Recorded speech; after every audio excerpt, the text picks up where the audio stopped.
and I'm here with Robert Maillet, who's best known for his work with the WWF, as well as on the 300 and a few other places.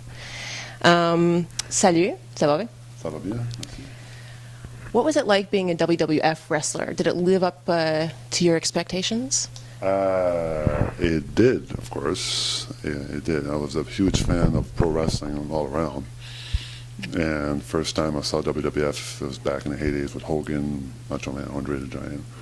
The golden years back in the 80s, but I loved it. I was treated like a religion, watching every weekend, every day. I never missed it. And then I wanted to be one. And so I knew I had an advantage because I was taller, so I knew like big guys had more chances to make it in wrestling. But I didn't know how hard it was going to be. It was pretty hard. I started here in the Maritimes, and it took me 6 years, really. I kind of gave up, put it on hold for a little while, but my big break was when I finally got the opportunity to be part of the WWF. And it took a long struggle as well. I went, Bret Hart, I went to his house in Calgary where he was training new guys for the WWF, and so I spent a month at his home, get a chance to know him. And then from there I went to Stamford, Connecticut, which is the head office of the WWF. That's the first time I met Vince McMahon. And my future partners of the Truth Commission, gimmick from South Africa. And then from there, get to know each other, how to work with each other as a tag team, and then to go in Memphis, Tennessee, to spend 4 months there as a kind of their own farm leagues they had. And they get some more experience, more training. So it's a long journey before we got to get into the WWF. But it was the only way to get in, to how to do it, to do it that way. And so it was worth the sacrifice. I mean, we did our dark match, our tryout match, at a TV taping in Detroit, if I remember, right before Monday Night Raw. And they were happy with our match and signed a contract with them and started full-time with them, really. And but the whole thing was, being part of the WWF, still to this day, I'm always proud of that, being a former WWF superstar, but amazing experience still, and met a lot of friends, made some friends, of course, had a chance to see fans wrestling in front of thousands of people, the whole world of it, being part of it was very special. It was like a dream job for a couple of years. Yeah. So what led you to move into acting instead? Well, the opportunity came along, and it kind of fell in my lap in a way. I think the word first feature film. I dabbled in acting a bit, just for the fun of it, in Halifax, actually. Local stuff, small stuff, that was referred to from a friend of mine who was a local actor. And but my big break, really, it was to ask me to try out for a part for 300, which was shot in Montreal. And so they were looking for a big guy who could move, so the stunt guy, Jean Frenette, he's a well-known stunt guy from Montreal, and he went to see Jacques Rougeau, who's, of course, former WWF wrestler, well-known in Quebec with his family, which I happen to know very well, and he referred me to, giving my contacts, my name to them, to the producers and stunts, and got the call next day. They flew me down for an audition.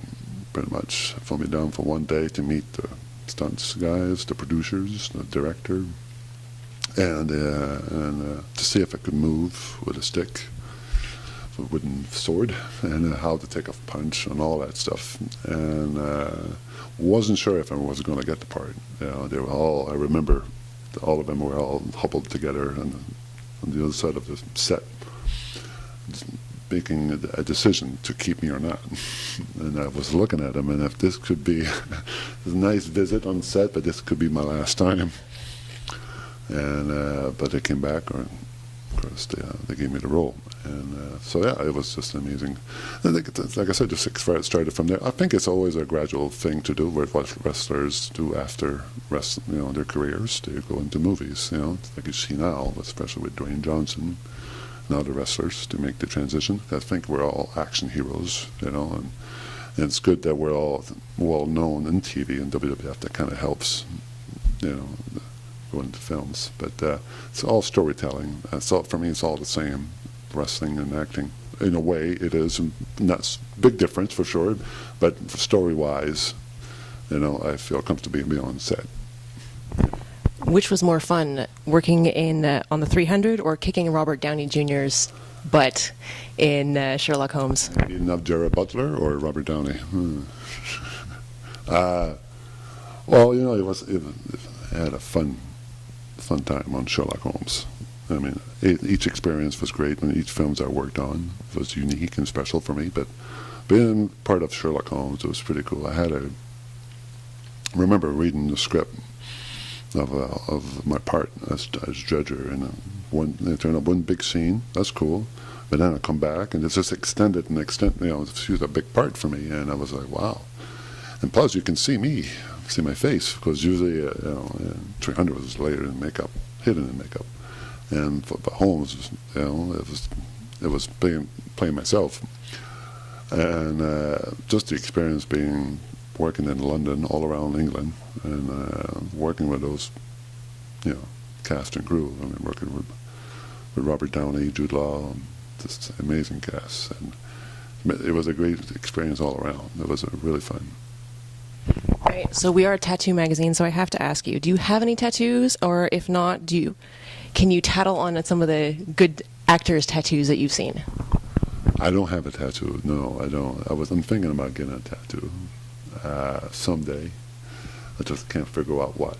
I did like the ruin tattoos where I had to wear Mortal Instruments, and because I was covered in tattoos, so painted on my arm, my neck, everywhere, and I thought it was kind of pretty badass. So I might consider getting a ruin tattoo. Other actors I worked on, I work with the actor's a wrestler. Either. I work with the Undertaker, which is he's covered in tattoos. His arm is just, and it's pretty badass, pretty intimidating. I think it's a tattoo he had for a little while on his throat, his wife's name on his throat. So that was pretty. But other actors, I don't know. Most of them, I work with The Rock, and on just a month ago on Hercules, and he covers his tattoo. He has a huge tattoo on his shoulder, like a traditional tattoo of his people, and but he had to have it covered. So it takes hours for him, so you can use it on a film like Hercules. So. But no, so that's my experience with tattoos. Well, thank you very much for talking with us. You're welcome, thank you for having me. And we'll see plenty more material ahead at Hal-Con 2013. They were once known as angels from the sky.